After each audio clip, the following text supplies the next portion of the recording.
అధికారంలోకి వస్తే రాష్ట్రంలో కరెంట్ ఉండదు, నేనుంటేనే బాగుంటుందని చెప్పి అనేక సందర్భాల్లో మాట్లాడినటువంటి టీఆర్ఎస్ ఆనాటి పెద్దలందరికీ ఒక మాట నేను చెప్పదలుచుకున్నాను. ఈ రాష్ట్రంలో కరెంట్ ఉత్పత్తి చేసిందే కాంగ్రెస్ పార్టీ. ఈ రాష్ట్రంలో ప్రతి గ్రామానికి కరెంట్ ఇచ్చిందే కాంగ్రెస్ పార్టీ. ఈ రాష్ట్రంలో రైతులకు ఉచిత కరెంట్ ఇచ్చిందే కాంగ్రెస్ పార్టీ. ఈరోజు ఈ రాష్ట్రంలో పేద వర్గాల సంబంధించిన కుటుంబాలకి 200 యూనిట్ల వరకు ఉచితంగా కరెంట్ ఇచ్చేది కూడా కాంగ్రెస్ పార్టీ. ఈ పరిశ్రమలన్నింటి కూడా కరెంట్ ఇచ్చేది కూడా కాంగ్రెస్ పార్టీ.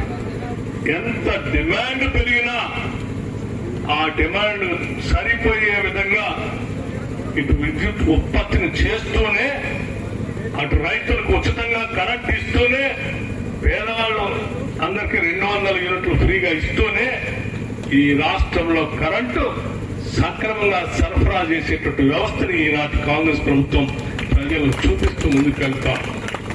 ఇవాళ అందుకే నేను చాలా ధైర్యంగా చెప్పగలుగుతా ఉన్నాను, ఇవన్నీ కూడా ప్రజా సంక్షేమం కోసం చేసేటువంటి కార్యక్రమాలు.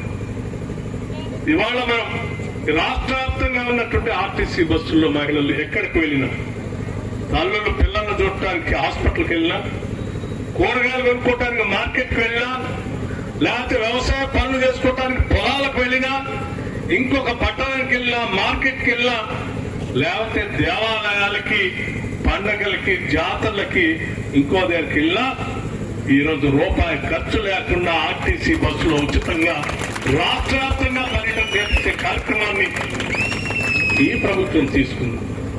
అందుకే నేను చెప్తా ఉన్నాను, ఈ ప్రభుత్వం ప్రజల ప్రభుత్వం, ప్రజల కోసమే అంకితమై ప్రజల కోసమే పనిచేసేటువంటి ఈ ప్రభుత్వాన్ని మీరందరూ నిండుగా ఆశీర్వదించవలసిందిగా నేను మనస్ఫూర్తిగా మీ అందరినీ కోరుతూ, తప్పనిసరిగా మీ అందరికీ ఒక మాట ఇస్తా ఉన్నాం.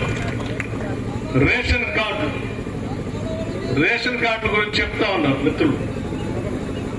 10 సంవత్సరాలు ఎప్పుడు రేషన్ కార్డులు ఇవ్వాలని, 10 సంవత్సరాలు రేషన్ కార్డులు ఇవ్వలే.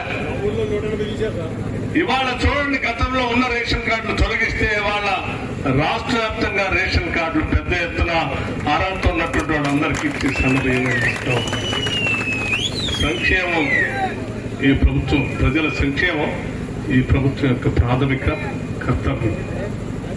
పాలన మా బాధ్యత, అభివృద్ధి మా ముందు చూపు.